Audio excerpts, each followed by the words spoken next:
主席先生，我将言简意赅。我知道来自田纳西州的参议员希望就此事做总结发言。我认为关于这项伊朗核协议的细节，所有需要说的都已经说过了。我确实希望，在我知道如果这项协议通过会发生什么之前，我的发言能被历史记录下来。伊朗将立即利用其获得的资金和解除的制裁，开始增强其常规军事能力。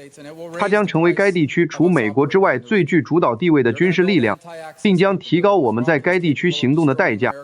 他们将发展反介入能力，制造能够摧毁我们航空母舰和舰船的火箭，继续建造这些能够攻击我们的快艇，这些快速船只能够成群结队攻击我们的海军资产。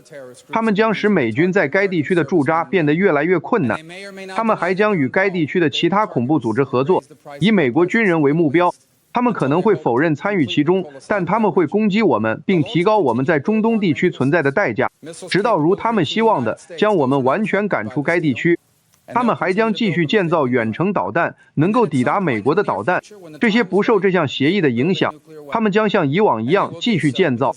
然后在不久的将来，当条件成熟时，他们将制造核武器。他们之所以这样做，是因为届时他们将知道自己已经变得免疫，我们将无法再打击他们的核计划，因为这样做的代价将过高。这不是想象，它今天就存在于世界上，它就是朝鲜。一个疯子拥有数十枚核武器和1枚已经能够抵达美国的远程火箭，而我们对此束手无策。今天对朝鲜的袭击将导致对东京、首尔、关岛、夏威夷或加利福尼亚的袭击。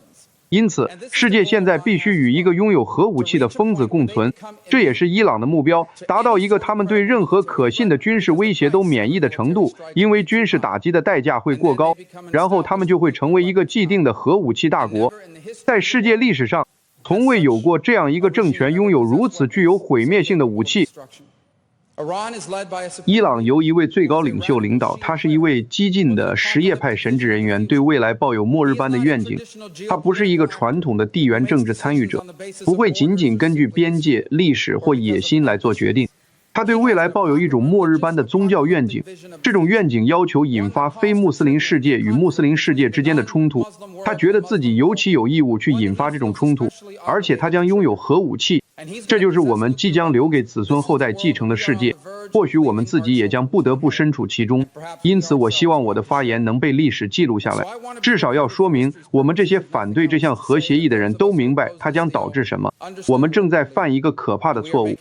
我担心这项协议的通过将使我们更难阻止它。我希望还有时间改变我们的想法，但这里有个好消息：伊朗可能有一个最高领袖，但美国没有。在这个国家，我们是一个共和国，很快我们将有新的领导人，也许在这个议事厅里，也可能在行政部门。我祈祷他们在上任的第一天就能推翻这项协议，重新实施制裁，并以可信的军事威胁作为后盾，否则历史将谴责我们，因为我们没有在世界历史的这个关键时刻做我们应该做的事情。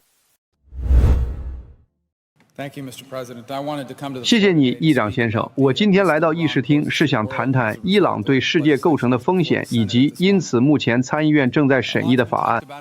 坦白地说，在过去的几个月甚至几年里，媒体上已经谈论了很多关于我们将与伊朗达成一项能避免战争的协议的说法。可悲的是，我相信这项协议的发展方向几乎保证了在某个时候会爆发战争，肯定是在我们有生之年，甚至可能在未来10年结束之前。让我先退一步，首先描述一下当前的问题是什么。当前的问题是，伊朗是由一位激进的什叶派神职人员领导的伊朗政府，他的民众或许不认同这种想法，但其政府的首脑和最高决策者是一位激进的什叶派神职人员。他做出了2个决定。第一个是，他们认为他们的义务是向全世界输出他们的伊斯兰革命，当然这首先从中东开始。第二，他们决定要成为该地区的霸权力量，他们想成为中东地区的主导国家、主导运动以及整个地区的主导力量。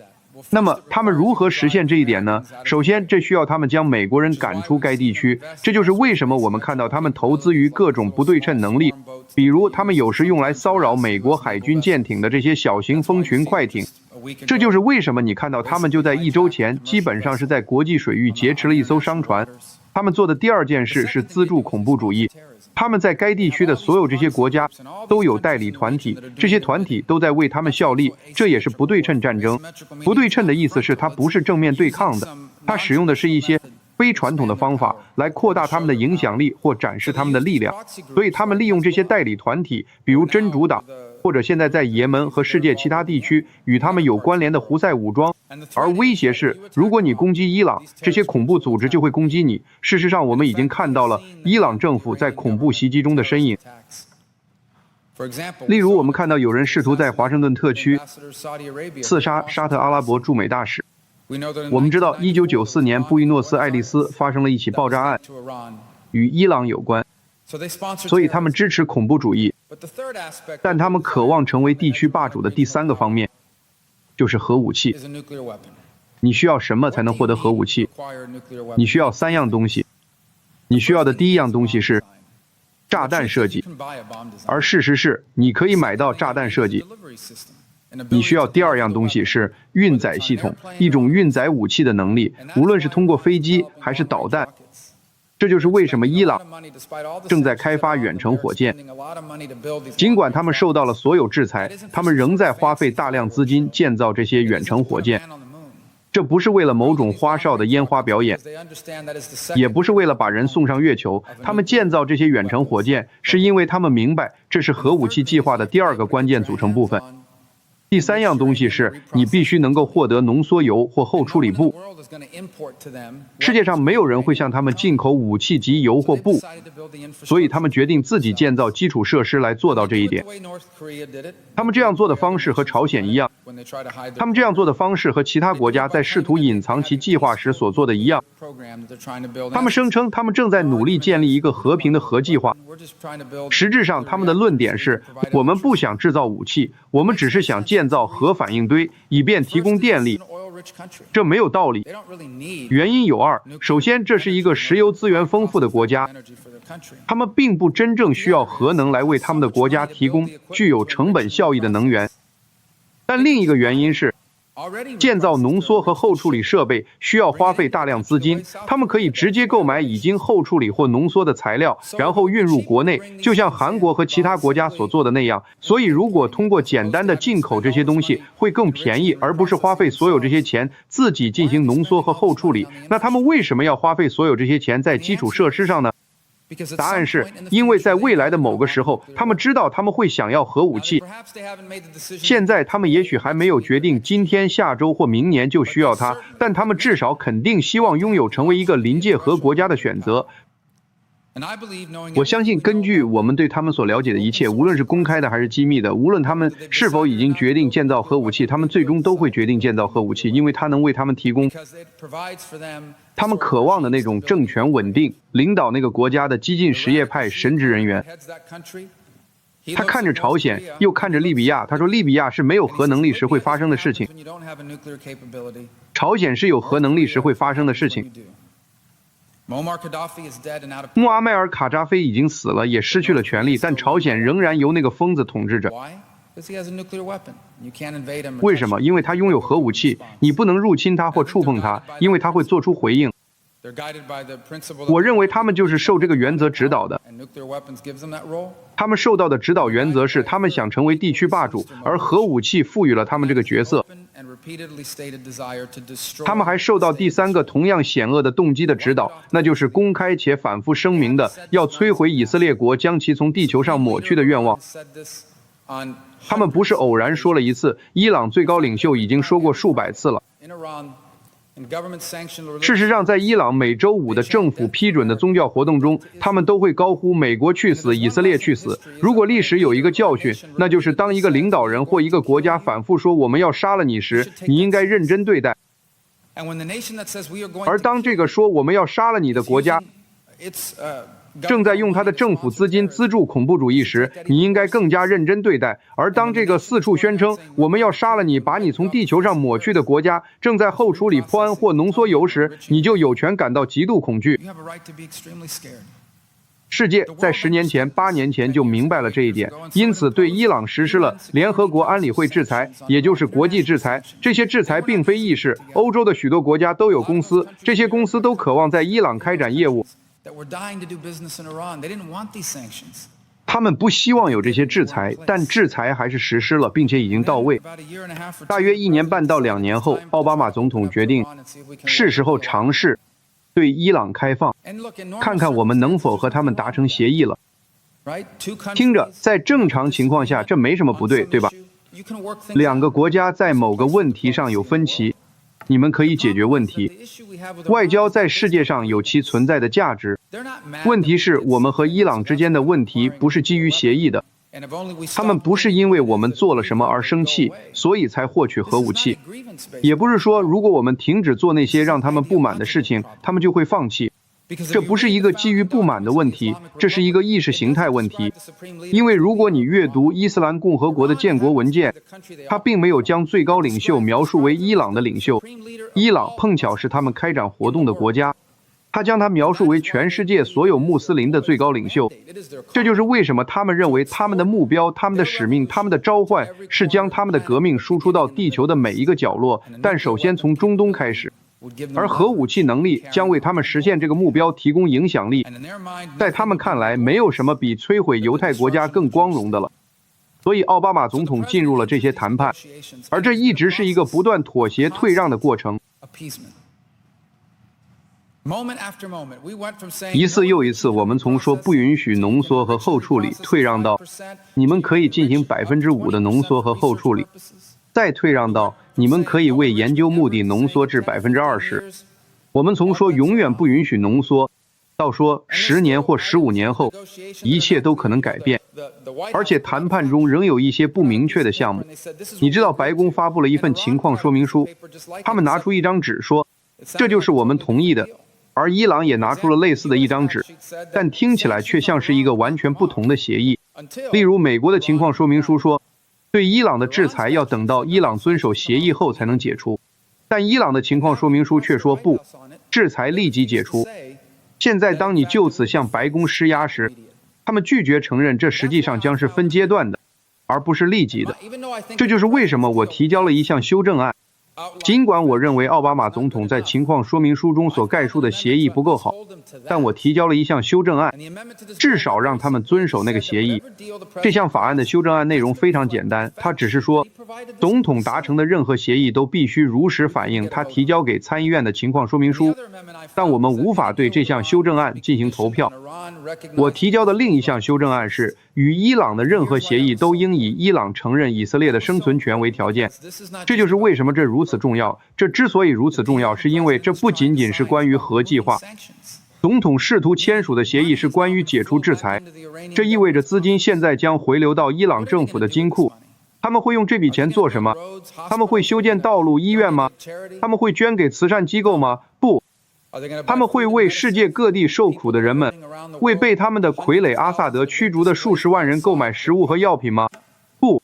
他们会用这笔钱资助恐怖主义，而他们资助的恐怖主义的主要目标是以色列国。但是我们对那项修正案也无法进行投票。显然有些参议员因害怕对该修正案投反对票，宁可根本不进行任何表决，因此我对这场辩论的发展方向深感失望。